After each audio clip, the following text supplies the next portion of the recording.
ಎಲ್ಲರಿಗೂ ನಮಸ್ಕಾರ. ಪುಸ್ತಕ ಪರಿಚಯದ ಈ ವಿಡಿಯೋಗೆ ನಿಮಗೆಲ್ಲ ಸ್ವಾಗತ. ಇವತ್ತು ನಾನು ಪರಿಚಯ ಮಾಡ್ತಾ ಇರೋ ಪುಸ್ತಕ ಯಾವುದು ಅಂದರೆ idli, orchid and will power ಅಂತ. ಇದನ್ನು ಬರೆದವರು ಡಾಕ್ಟರ್ ವಿಠಲ್ ವೆಂಕಟೇಶ್ ಕಾಮತ್. ಯಾರು ಡಾಕ್ಟರ್ ವಿಠಲ್ ವೆಂಕಟೇಶ್ ಕಾಮತ್? ಬನ್ನಿ ಇಲ್ಲಿ ನೋಡೋಣ. The story of N entrepreneur who moved from a single family-owned restaurant to create a chain of restaurants, well known across the nation. Vittal Kamath had a dream to create India's first environmentally friendly five-star hotel. He realized this dream when he created the Orchid, which is today the highest award-winning hotel in the world. ಇವರು ಮುಂಬೈಲಿ orchid ಎನ್ನುವ ಒಂದು ಪಂಚತಾರ hotel ಅನ್ನು ಕಟ್ತಾರೆ. ಅದು ಈ environment friendly hotel. ಅದನ್ನ ಇವರು ಕಟ್ತಾರೆ. ಅದಕ್ಕೆ ಸಾಕಷ್ಟು ಅವಾರ್ಡ್ಗಳು ಬರುತ್ತೆ.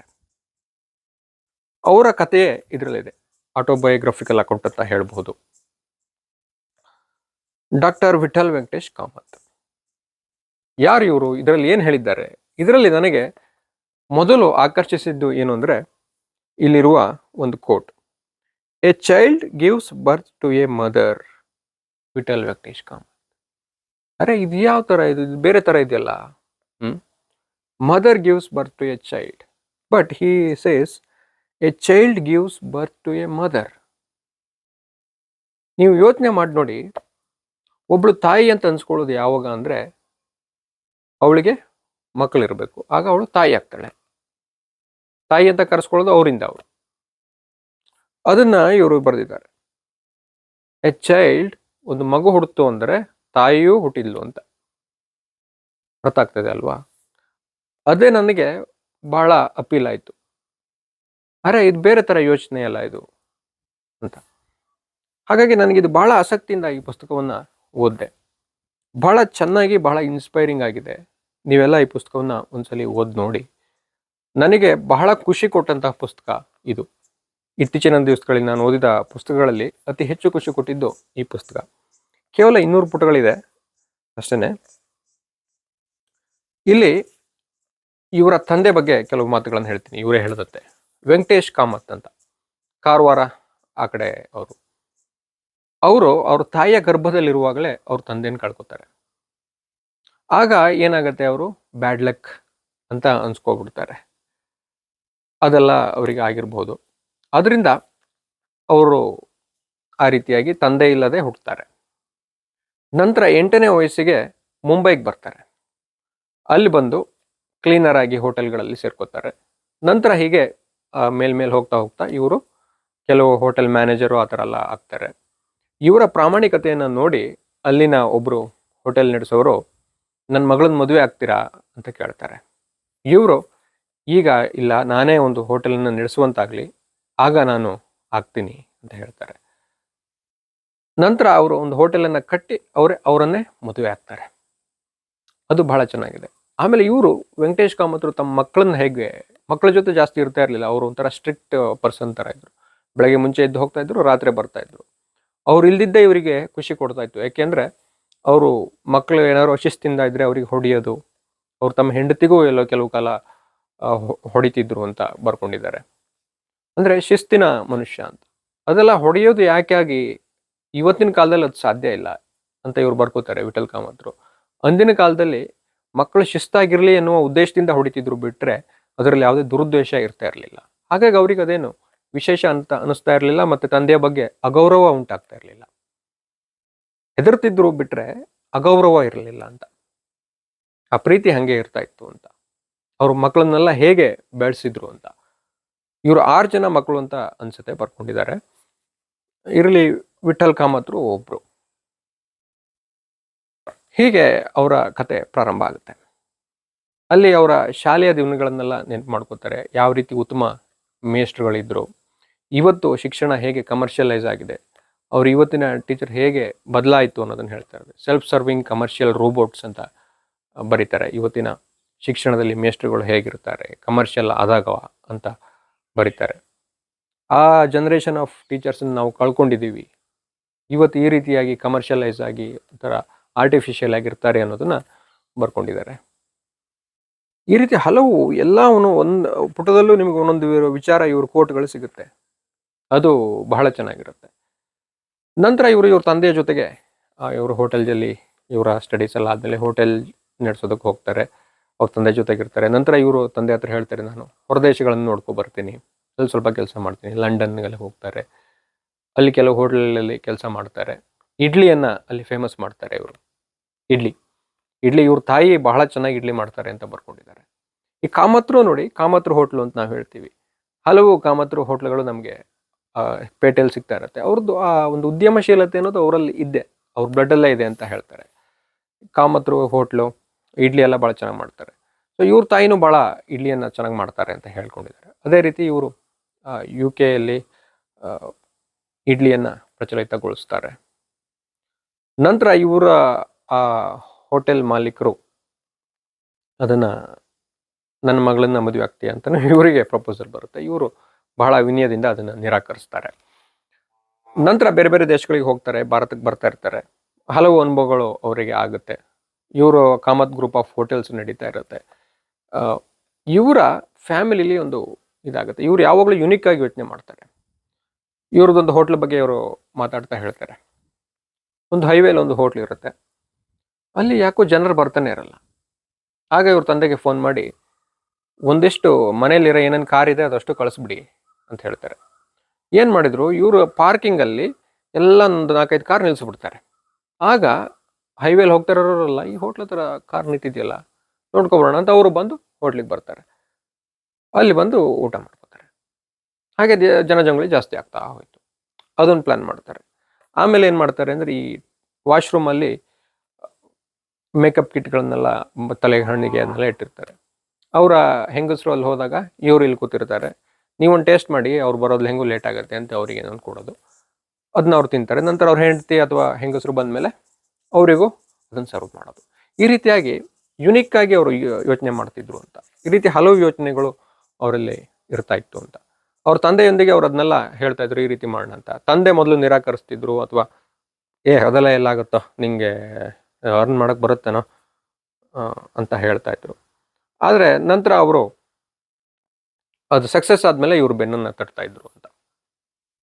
ಆಮೇಲೆ ಅವ್ರ ತಂದೆ ಇವರಿಗೆ ಹೇಳ್ತಾ ಇದ್ರು, ನೀನು ಜೀವನದಲ್ಲಿ ಏನೂ ಮಾಡೋದಿಲ್ಲ ಬಿಡು, ಈ ರೀತಿ ಆದದ್ದೇನೋ ಒಂದು. ಅದನ್ನು ಅವರು ಪಾಸಿಟಿವ್ ಆಗಿ ತಗೊಂಡು, ನಾನೊಂದು ಮಾಡಿ ತೋರಿಸ್ಬೇಕು ತಂದೆಯವರಿಗೆ ಅಂತ. ಹಾಗೆ ಅದನ್ನು ಮಾಡಿ ತೋರಿಸಿದ್ದೇ ಇವ್ರದ್ದು ಆರ್ಕಿಡ್ ಅನ್ನೋ ಹೋಟ್ಲು. ನಂತರ ಅವ್ರ ತಂದೆಯಲ್ಲಿ ಆ ಹೋಟೆಲ್ ಉದ್ಘಾಟನೆ ಮಾಡಿದಾಗ ಅವ್ರ ತಂದೆಯ ಕಣ್ಣಲ್ಲಿ ಒಂದು ಸಂತೃಪ್ತಿ ಭಾವ ಇದ್ದಿದ್ದು ಇವರಿಗೆ ಬಹಳ ಖುಷಿಯನ್ನು ಕೊಡ್ತು ಅಂತ. ಈ ಕೆಲವು ಕಡೆ ನನ್ನ ಬಯಲುಸೀಮೆ ಕಡೆ ನಮ್ಮ ಹುಡುಗರು ಕೆಲವ್ರು ಹೇಳ್ತಾರೆ, ಈ ನೆಗೆಟಿವ್ ಆಗಿ ಹೇಳೋದು ಈ ಹುಡುಗರಿಗೆ, ನೀನೇನೋ ಮಾಡೋಕ್ಕಾಗಲ್ಲ ಬಿಡೋ ನಿನ್ನ ಕೈಲಿ ಅಂತ. ಅದು ಅವರಿಗೆ ಒಂದು ಮೋಟಿವೇಶನ್ ಆಗಿ ಬಂದು ನಾನೇನೋ ಮಾಡಿ ತೋರಿಸ್ಬೇಕು ಅಂತ ಅವ್ರಿಗೆ ಬರುತ್ತೆ ಅಂತ. ಆ ರೀತಿಯಾದ ಒಂದು ಮೋಟಿವೇಶನ್ ತಗೊಂಡು ಇವರು ಇದನ್ನು ಮಾಡಿದರು ಅಂತ. ಈ ರೀತಿಯಾಗಿದೆ. ಇವ್ರ ತಂದೆಯ ಬಗ್ಗೆ ಇವರು ವಿಶೇಷವಾದ, ತಂದೆ ಮತ್ತು ತಾಯಿ ಬಗ್ಗೆ, ಪೋಷಕರ ಬಗ್ಗೆ ವಿಶೇಷವಾದ ಕಾಳಜಿಯನ್ನು ಇಟ್ಕೊಂಡಿದ್ರು ಅಂತ, ಗೌರವವನ್ನು, ಆ ಪರಂಪರೆಯನ್ನು ಮುಂದುವರ್ಸ್ಕೊಂಡು ಹೋಗಿದ್ದಾರೆ ಅಂತ. ಅದು ಬಹಳ ಖುಷಿ ಕೊಡುತ್ತೆ. ಆಮೇಲೆ ಇವರ ಮಕ್ಕಳು ಈಗ ಅದನ್ನು ನಡೆಸ್ತಾ ಇದ್ದಾರೆ, ಆ ಪರಂಪರೆಯನ್ನು ಉಳಿಸ್ಕೊಂಡಿದ್ದಾರೆ ನೋಡಿ. ಇದು ಇದರಲ್ಲಿ ಇದೆ. ಯಾವಾಗ ಇವ್ರ ಫ್ಯಾಮಿಲಿಯಲ್ಲಿ ಡಿಸ್ಪ್ಯೂಟ್ ಬರುತ್ತೆ, ಇವರ ತಮ್ಮನ ಜೊತೆ ಡಿಸ್ಪ್ಯೂಟು ಉಂಟಾಗುತ್ತೆ. ಇವರು ಚಾರ್ಟರ್ಡ್ ಅಕೌಂಟೆಂಟು ಮತ್ತು ಇವ್ರ ತಮ್ಮ ಸೇರಿಕೊಂಡು ಈ ಕಾಮತ್ ಗ್ರೂಪ್ ಆಫ್ ಹೋಟೆಲ್ ಎಲ್ಲ ಅವ್ರಿಗೆ ಹೋಗಿ ಇವರಿಗೂ ಆರ್ಕಿಡ್ ಹೋಟೆಲ್ ಕಟ್ಟಬೇಕಾಗಿ ಒಂದು ಸಾಲ ಸಿಕ್ಕಾಪಟ್ಟೆ ಮಾಡ್ಕೊಂಡಿರ್ತಾರೆ. ಅಲ್ಲಿ ಈ ಸಾಲ ಮತ್ತು ಆರ್ಕಿಡ್ ಹೋಟೆಲ್ ಇವ್ರಿಗೆ ಬರುತ್ತೆ, ಉಳಿದಿದ್ದೆಲ್ಲ ಇವ್ರ ತಮ್ಮ ಇವ್ರಿಗೆ ಹೋಗುತ್ತೆ. ಇವರಿಗೆ ಸಾಲಗಾರರ ಕಾಟ ಪ್ರಾರಂಭ ಆಗುತ್ತೆ. ಇವರು ಆತ್ಮಹತ್ಯೆ ಮಾಡಿಕೊಳ್ಳುವ ನಿರ್ಧಾರವನ್ನು ತೆಗೆದುಕೊಂಡು ಅವ್ರ ಅಮ್ಮ ಗೆಳೆಯನ ಮನೆಗೆ ಹೋಗ್ತಾರೆ. ಹಿಂಗೆ ಆತ್ಮಹತ್ಯೆ ಮಾಡ್ಕೋಬೇಕು ಮಾಡಿ. ಆಗ ಅವ್ರು ಗೆಳೆಯ ಸ್ವಲ್ಪ ತಡಿ, ಎಳ್ನೀರು ತರಿಸ್ತೀನಿ, ಸ್ವಲ್ಪ ಕೂಲಾಗಿ ಮಾತಾಡೋಣ. ಆಗ ಅವರು ಅವ್ರ ಅಪಾರ್ಟ್ಮೆಂಟ್ ಕಿಟಕಿಯಿಂದ ನೋಡ್ತಾರೆ, ಅಲ್ಲೊಬ್ಬ ಪೇಂಟ್ ಹೊಡಿತಾ ಇರ್ತಾನೆ. ಭಾಳ ಮೇಲೆ ಹತ್ತಿಕೊಂಡು ಪಿಲ್ಲರ್ ಮೇಲೆ ಹೊಡಿತಾ ಇರ್ತಾನೆ. ಅದು ಇವನು ಜೀವವನ್ನು ಇಷ್ಟು ರಿಸ್ಕ್ ತಗೊಂಡು ಇವನು ಹೊಡಿತಾ ಇದ್ದಾನೆ, ಆದರೂ ಅಷ್ಟು ಖುಷಿಯಿಂದ ಹೊಡಿತಾ ಇದ್ದಾನೆ. ನನ್ನ ರಿಸ್ಕ್ ಏನೂ ಅಲ್ಲ ಇವನ ರಿಸ್ಕ್ ಮುಂದೆ, ನಾನು ಇದಕ್ಕೆ ಜೀವ ಕಳ್ಕೊಳಕ್ಕೆ ಹೋಗ್ತಾ ಇದ್ದೀನಲ್ಲ ಅಂತ ಅವ್ರಿಗೆ ಅನ್ಸುತ್ತೆ. ನಂತರ ಆತ್ಮಹತ್ಯೆಯ ನಿರ್ಧಾರವನ್ನು ಇವರು ಕೈ ಬಿಡ್ತಾರೆ. ನಂತರ ಅವರು ಹಲವು ಸ್ನೇಹಿತರ ಮತ್ತೆ ಬ್ಯಾಂಕಿನ ಸಹಾಯದಿಂದ ಬ್ಯಾಂಕಿಗೆ ಹೋದಾಗೆಲ್ಲ ಇವರಿಗೆ ನಾವು ನಿಮ್ಮ ಸತ್ಕಾರ್ ಹೋಟ್ಲಿಗೆ ಬರ್ತಾ ಇದ್ವಿ, ನಿಮ್ಮ ಹಾಸ್ಪಿಟಾಲಿಟಿ ನಮಗೆ ಇಷ್ಟ ಆಯ್ತು, ಆ ರೀತಿಯ ಮಾತುಗಳನ್ನು ಹೇಗೆ ಇವರಿಗೆ ಸಾಲವನ್ನು ಕೊಡ್ತಾ ಇದ್ರು ಅಂತ. ಆ ನಂತರ ಅವರು ಆರ್ಕಿಡ್ ಹೋಟೆಲನ್ನು ಕಂಪ್ಲೀಟ್ ಮಾಡಿ ಅವ್ರ ತಂದೆಯ ಜೊತೆ ಉದ್ಘಾಟನೆಯನ್ನು ಮಾಡ್ತಾರೆ. ತಂದೆಗೆ ಸಂತೃಪ್ತಿಯ ಭಾವ ಕಾಣಿಸ್ತಾ ಇತ್ತು, ಅದು ಇವರಿಗೆ ಬಹಳ ಸಂತೋಷವನ್ನು ಕೊಡುತ್ತೆ. ಇವರು ವಿಲ್ ಪವರ್ ಅಂತ ಹೆಸರು ಕೊಟ್ಟಿದ್ದಾರೆ. Idli orchid will power.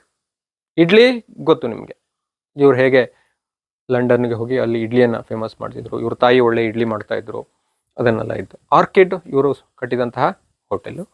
Will power ಯಾಕೆ ಬರ್ತರು, ಅದು ಇವ್ರ ತಂದೆ ಮುಖ್ಯವಾಗಿ. ಮತ್ತು ಇವ್ರ ಜೀವನವನ್ನು ನಾವು ನೋಡ್ಬೋದು. ಮತ್ತು ಇವ್ರ ತಂದೆ ಮುಖ್ಯವಾಗಿ ಇವರು ಬರೀತಾರೆ. ತಂದೆಗೆ ಕ್ಯಾನ್ಸರ್ ಆಗಿರುತ್ತೆ. ಆಗ ಇವರು ಡಾಕ್ಟರ್ ಹತ್ರ ಹೋದಾಗ ಇವರು ಒಂದು ರಾತ್ರಿ ಬದುಕೋದು ಕಷ್ಟ, ಈ ರಾತ್ರಿ ಕಳೆಯೋದು ಕಷ್ಟ ಅಂತ ಹೇಳಿರ್ತಾರೆ. ಆಗ ಅವ್ರ ತಂದೆ ಇವ್ರ ಕಿವಿಲಿ ಹೇಳ್ತಾರೆ, ನೋಡು ನಿಮ್ದು ಆರ್ಕಿಡ್ಡು ಉದ್ಘಾಟನೆ ಮಾಡದೆ ನಾನು ಸಾಯೋದಿಲ್ಲ, ಡಾಕ್ಟ್ರ್ ನಂಬೇಡ ಅಂತ. ಅದು ಹಾಗೆ ಆಗುತ್ತೆ. ಅವರು ನಂತರ ಕೆಲವು ವರ್ಷ ಇರ್ತಾರೆ, 2-3 ವರ್ಷ ಅನ್ಸುತ್ತೆ, ಆರ್ಕಿಡ್ ಹೋಟೆಲ್ ಉದ್ಘಾಟನೆ ಆಗೋ ತನಕನೂ ಇರ್ತಾರೆ. ಅದಾದ್ಮೇಲೆ ಒಂದು ದಿವಸ ಏನಾಗುತ್ತೆ ಅಂದ್ರೆ ಅವ್ರ ತಂದೆ ಇವರಿಗೆ ಕರೆ ಮಾಡಿ ತಕ್ಷಣ ಬಾ ಅಂತಾರೆ. ನೋಡು ನಾನಿನ್ನು 2 ಗಂಟೆ ಅಷ್ಟೇ ಇರೋದು, ಡಾಕ್ಟರ್ ಹತ್ರ ಏನು ಕರ್ಕೊಂಡು ಹೋಗ್ಬೇಡ, ಇನ್ನು ನನಗೆ ಇಂಜೆಕ್ಷನ್ ತಗೊಳ್ಳೋ ಆಸೆ ಇಲ್ಲ ಅಂತ ಹೇಳ್ತಾರೆ. ಆದರೂ ಅವರ ಸ್ಥಿತಿಯನ್ನು ನೋಡಿ ಅವರನ್ನು ಡಾಕ್ಟರ್ ಹತ್ರ ಆಸ್ಪತ್ರೆಗೆ ಕರ್ಕೊಂಡು ಹೋಗ್ತಾರೆ. ಅಲ್ಲಿ ICU ಬೆಡ್ಗಳು ಇರೋದಿಲ್ಲ. ಅಲ್ಲಿ ನರ್ಸ್ ಹೇಳ್ಬಿಡ್ತಾರೆ, ಇವರು ಆಲ್ರೆಡಿ ಜೀವಾಗ ಹೋಗಿ ಆಗಿದೆ ಅಂತ. ಆಗ ವಿಠಲ್ ಕಾಮತ್ರು ಅವರ ತಾಯಿಯನ್ನು ಕರೆದು ಜೀವ ಹೋಗಿದ್ರ ಬಗ್ಗೆ ಹೇಳ್ತಾ ಇದ್ರು. ತಾಯಿ ಬಂದಿದ್ದನ್ನು ಅವರ ತಂದೆ ಹತ್ರ ಅವ್ರ ಕಿವಿಲಿ ಹೇಳ್ತಾರೆ. ಆಗ ವೆಂಕಟೇಶ್ ಕಾಮತ್ರು ಅವರಿಗೆ ನಮಸ್ಕರಿಸಲು ಕೈ ಎತ್ತು ಬಿಡ್ತಾರೆ. ನಂತರ ಇಬ್ಬರಿಗೂ ಆಶೀರ್ವಾದ ಮಾಡ್ತಾರೆ. ನಂತರ ಕೈ ಕೆಳಗೆ ಹೋಗುತ್ತೆ. ಆ ನಂತರ ಕೈ ಮೇಲೆ ಬರಲಿಲ್ಲ, ಅಂದರೆ ಅವ್ರ ಜೀವ ಹೋಯಿತು ಅಂತ.